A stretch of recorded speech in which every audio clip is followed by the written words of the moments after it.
I think it's good. Okay. Yeah. All right. All right, Cherie. How do you say your last name? Myohanen. Well, I'll have you introduce yourself. Myohanen, but yeah. All right. Let me see. Oh. All right. You ready? Yeah. Hey guys, joining me today is Cherie. I don't know what we're about to find out, but I'm sure it's going to be good. Cherie, can you tell us a little bit about yourself? Okay. My name is Cherie Myohanen. I am a nurse. I work for Hospice of the Valley. I've been a nurse for 27 years now. Oh, nice. I went to nursing school in Hawaii. Grew up on a farm in Ohio, or farm places in Ohio. And then I moved to Hawaii. Okay. And I went to nursing school there. Came here, went to ASU, got my degree in mathematics with a focus in statistics, but chose to continue working as a nurse. I had 3 children, amazing children, and yeah, I love living here in Scottsdale. Yeah. So how was it living in Hawaii? Phenomenal. Yeah. Every bit of the magic that you can imagine. Yeah, so peaceful and full of a lot of love. I loved moving there and learning that like I should get to meet people, like you hug and kiss them, and I love that so much. Oh wow. Yeah. So every time you meet your friends, you hug them, and yeah, Totally. that's great for me. So what made you want to move here? So my husband, he was my fiance at the time. We moved here, and he was going to the American School of International Graduates. Oh, okay. So that's what moved us here. Oh, nice. All right. You ready for the questions? Yeah. Perfect.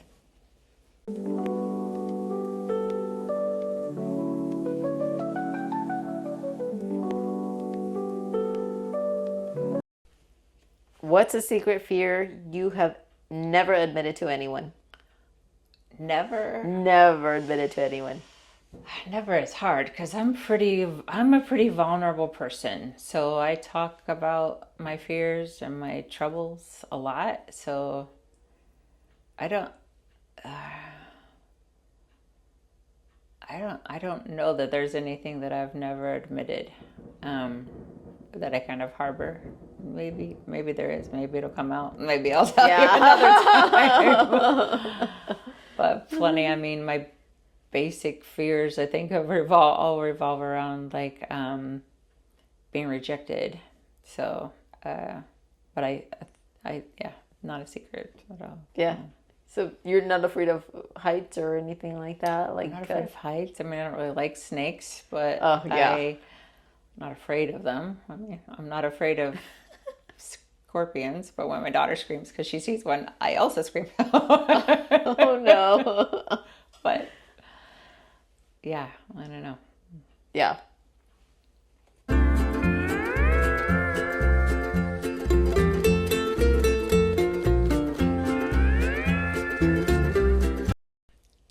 If you would go back in time to any period in history, where would you go? Oh, I think like 1920s and the jazz bar. Of course, jazz. Yeah, I totally love it. Yeah. Would love it.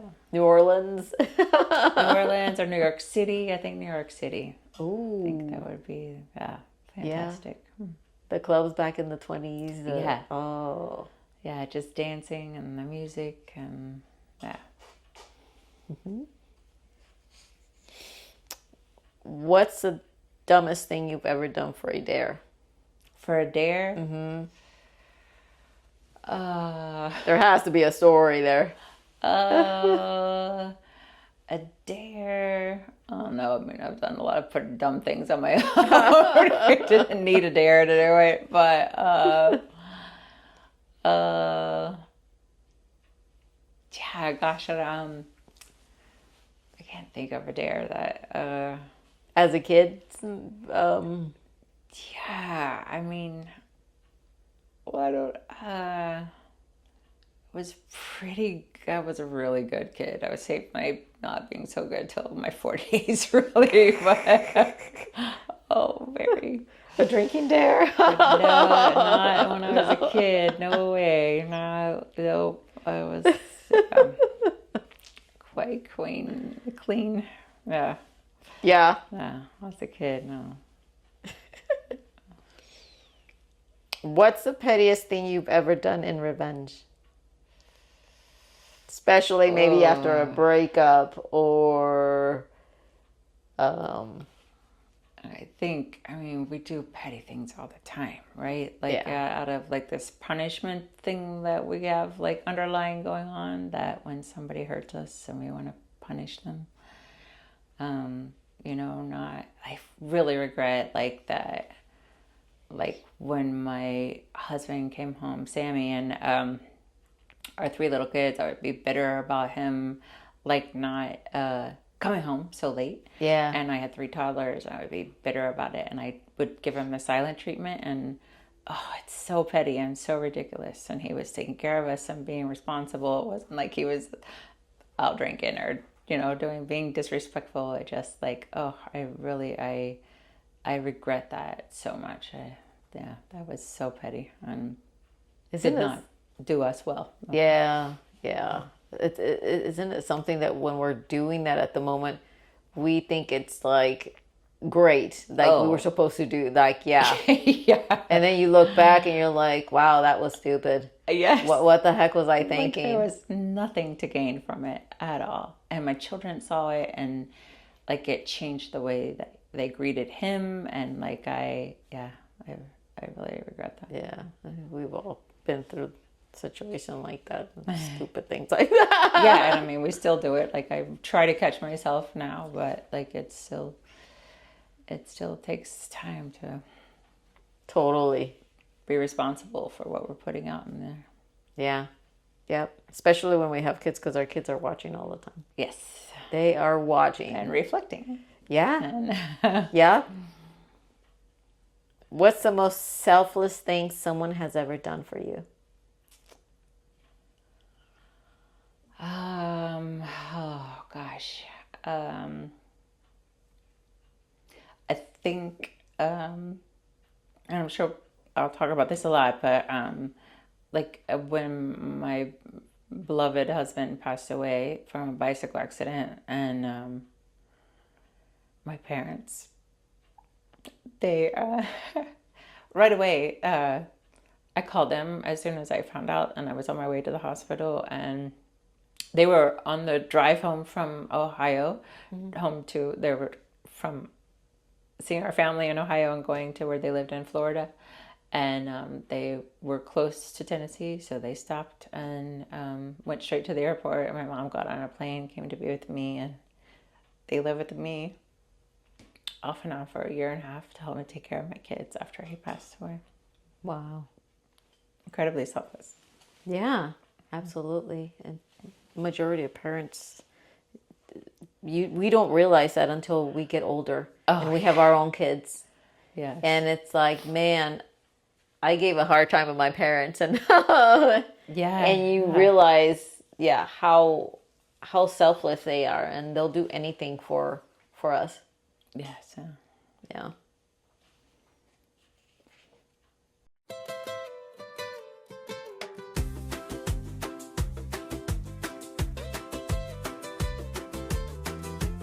What's the one thing you own that you'd be embarrassed for someone to find? That I own?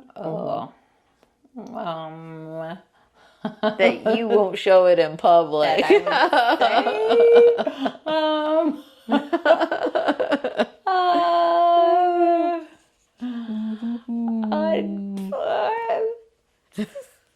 There's a few things.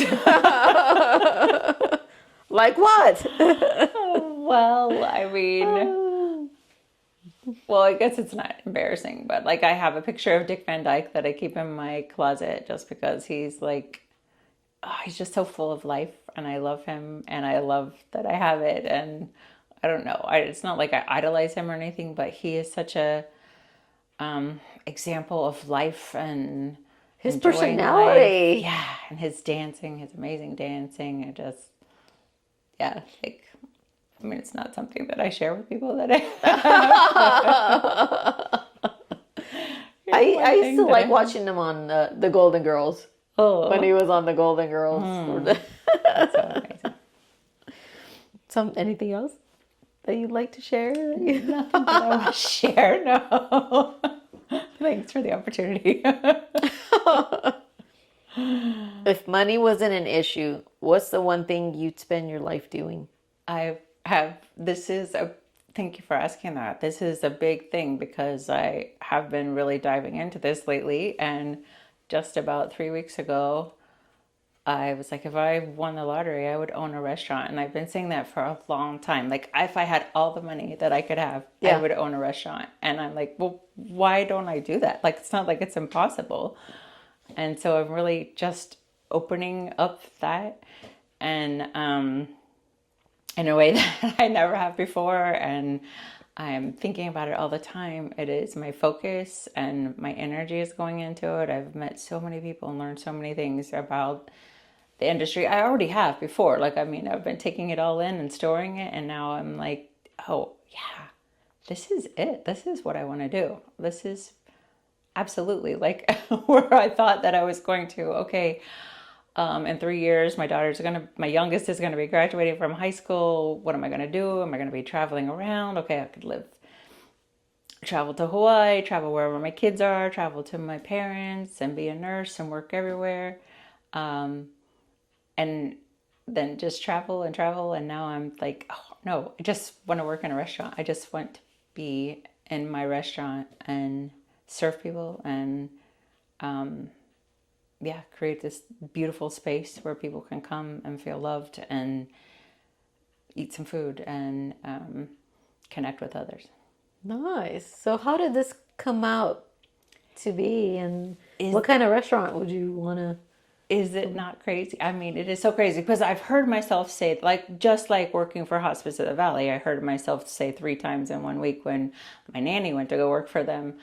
I was like, oh, she went to work for Hospice of the Valley. That's my dream job. And then I heard myself say it the 3rd time, and I was like, well, why don't I work for Hospice of the Valley? So then I interviewed very shortly after and got a job with them a few months later.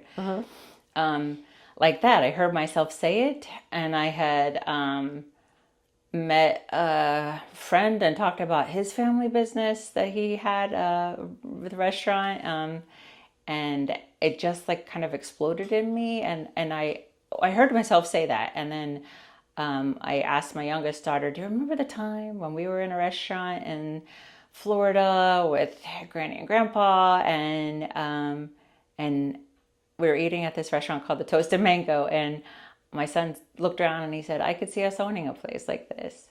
And that that moment kind of exploded inside of me. And I remember it as one of the best moments of my life, thinking like, I would be so happy, and like kind of locked in with my kids at that moment. And I've been opening that moment up in the last 3 weeks, and it's exploding inside of me. Nice. Yeah. So what kind of restaurant would you like to open?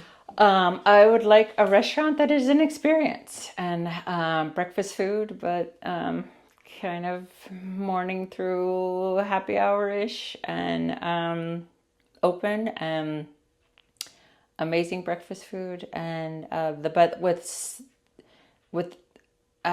incredibly nutrient-rich food. Yeah. And not just like super foods that people know about, but foods like Himalayan buckwheat that people don't know about that can heal your gut, and methylene blue, and things that can heal depression, and things that are like non-pharmaceuticals that are really like healthy for people. Yeah. And teaching people about that, but just the environment of, laying down your burdens and connecting with people, and I want a prayer wall and a grief fountain, and just a place to connect.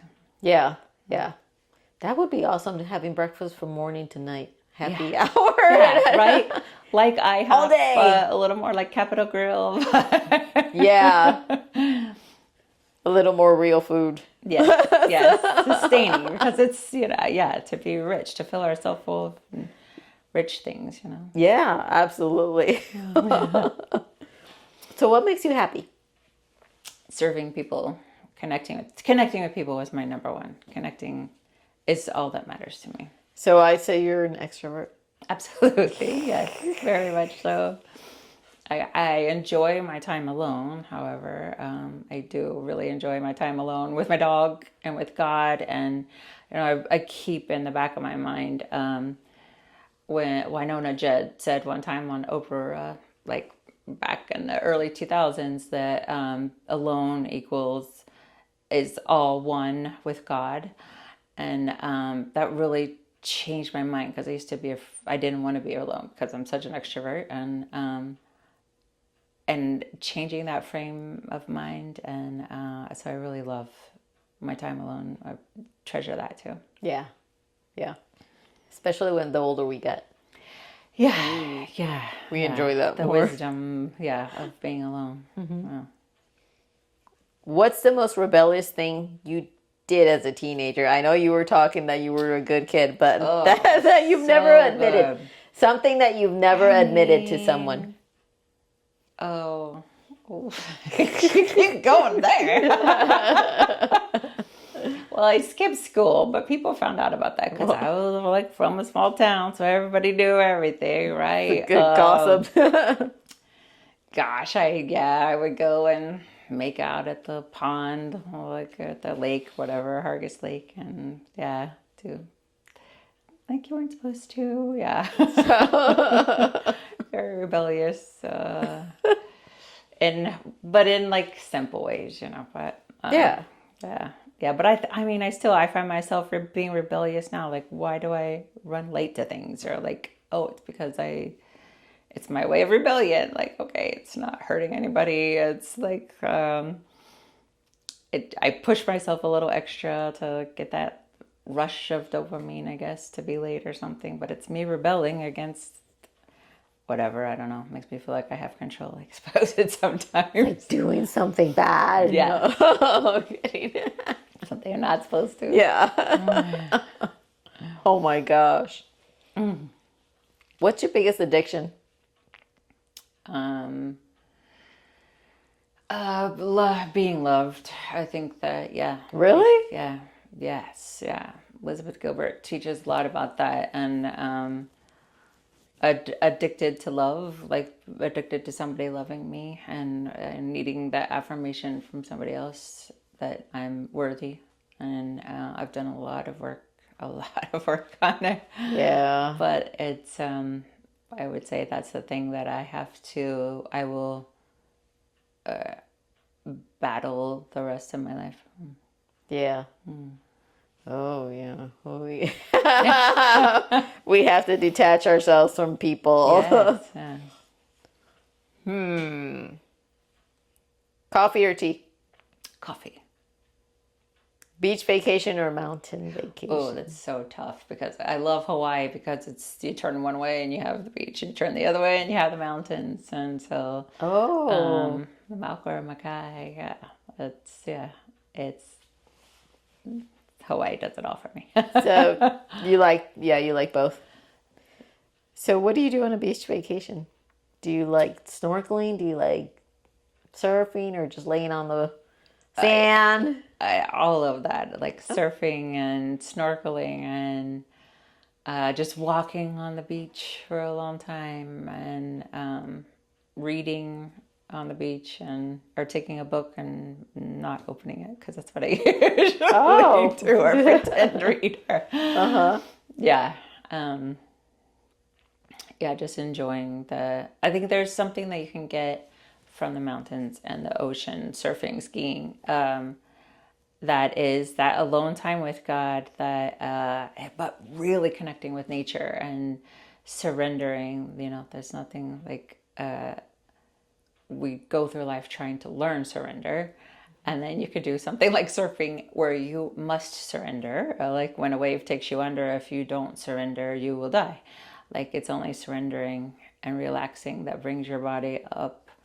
And that is, I think, the closest to the physical expression of the power of surrender.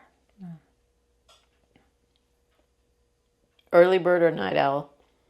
It depends on the day. I'm trying to become an early bird. I used to be an early bird when I was younger. Yeah. And then as I had 3 kids, like the only time I would have to myself would be that end of day. The kids are all in bed and then you have that 1.5 or 2 hours to yourself. So I treasured that. And now I don't like that time as much. So like I think I'm transitioning to an early bird, though it's hard to believe. Okay. It's like the older we're getting, the earlier we're up. I wake up, yes. I'm waking up early and I'm like, what in the world? I'm like, no. Yeah. Walk the dog. Yes. Yeah. Is a hot dog a sandwich? Heck yeah. I love hot dogs. What kind of hot dog do you like? What do you put on it? Oh gosh, I just love mustard, just plain mustard and a hot dog. Yeah, that's it. Bratwurst or I mean, I enjoy like a Chicago dog with all the goodies on it too. But yeah, I just think the best is mustard.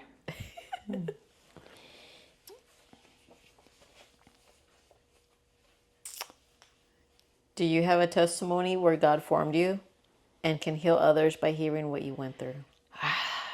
I have been testifying my whole life. Like I took every chance. I had an amazing pastor, Pastor Wayne Green, who like gave us the opportunity and gave me an opportunity as a kid, and much perhaps to chagrin other people who were in the congregation. Like whenever he asked that, like I would take the chance to say, like, I think I'm so grateful for God. Like, so I feel like I have spent my life testifying, and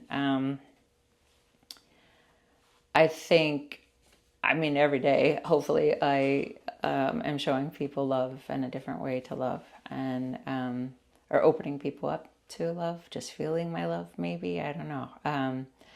Not my power, but like the God, the amazing power of God, this infinite supply of love and hope that's within us that we can like reach in and like get a hold of and share with others. And it's an infinite supply. Like it's not. Like when you tap into that, you realize like, I don't just have this amount of love that I can share with you and maybe you, but not you. But the more that we share, the more that it grows. I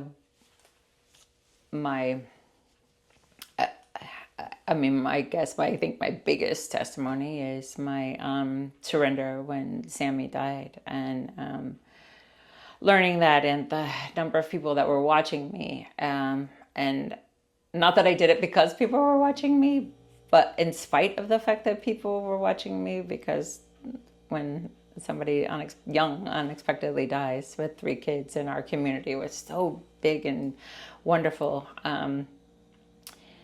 that they were all surrounding us. But I just immediately surrendered and to God and to wisdom, and the wisdom of God, not my own by any means,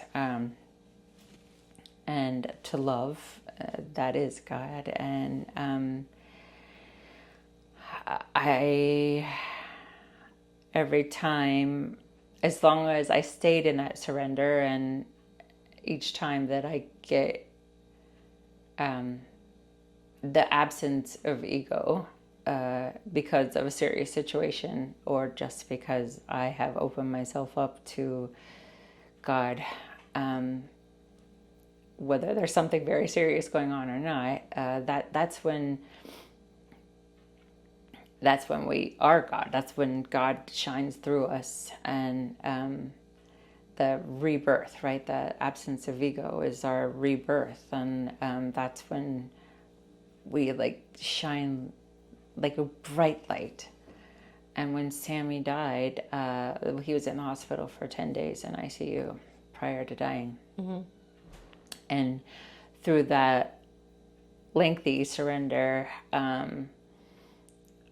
I was able to testify and to be love. And even though the worst thing was happening, we were so in love. We were so in love more that day than any other day. It was incredibly beautiful,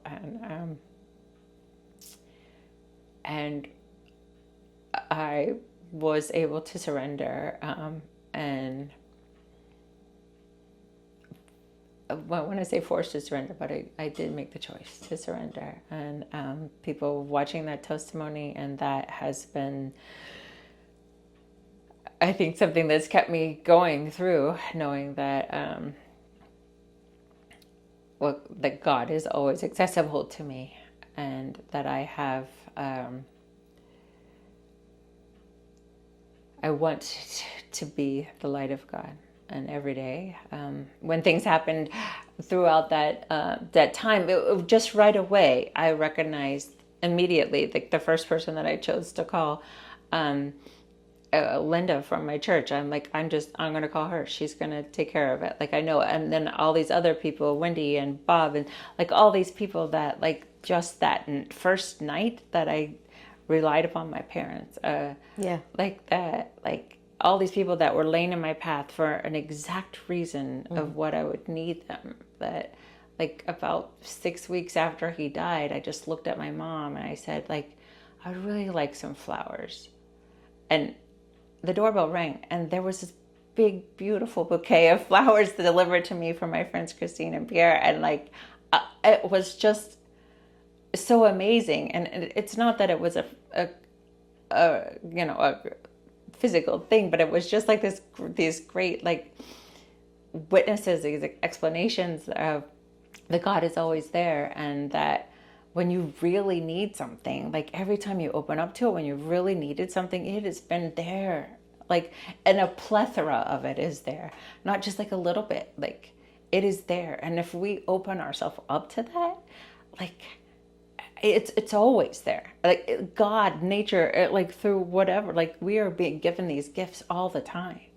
And if we open up to it, oh my gosh, it's so beautiful. Like that is it. Like, enjoy life. Yeah. It really is. Yeah, it really is. How old were you when you I was 42. Okay. How old were you? How long were you guys married? We were together just shy of 20 years. We're not married that long, but we were. Long time. Yeah. Yeah, it's a long time. Wow. Beautiful. Yeah. Yeah. Cherie, thank you so much for spending the time here with me. My pleasure. This was a really good interview. Thank you. Can you give me a 30-second commercial of what you do or your business or whatever you want to talk about? Well, you know what? Come when I open my restaurant, I'll like have you plug me in there. Oh yeah. Because I don't know when or where or whatever. Absolutely. It's going to be amazing. But the one thing that I want to share with people right now is something that I'm opening up. My good friend, Kate Wilson, and she's a poet, and she wrote a poem. I'm in a prayer group with her, and she sends a prayer to us every day, or a poem, and we're all connected that way. I love them so much, my prayer posse. She wrote a poem this last week, and the line is really just triggered in me, and I want to get it and post it and put it everywhere. And it is that our value was never meant to be measured. Now I'm saying it wrong. Now that I said that, it's so beautiful. Our value was never meant to be calculated. Like, we all have this amazing, crazy, beautiful value. We are all valued. We are all valuable. And no person, because to calculate it means that somebody gets to measure it. And then it has to work for that person. And did I walk enough steps? And did I eat the right food? And did I say the right things? And did I wear the right thing? And did I do my hair right, or do what everything, choose the right whatever. Like that is all a calculation that it's being measured by somebody else, and God does not measure us that way. No, we are all like upper echelon, and that is the message that I want to share. I love that. That is so good. It's such a good message. Well, thank you so much. Thank you. And stay tuned for the next one. Okay, thanks.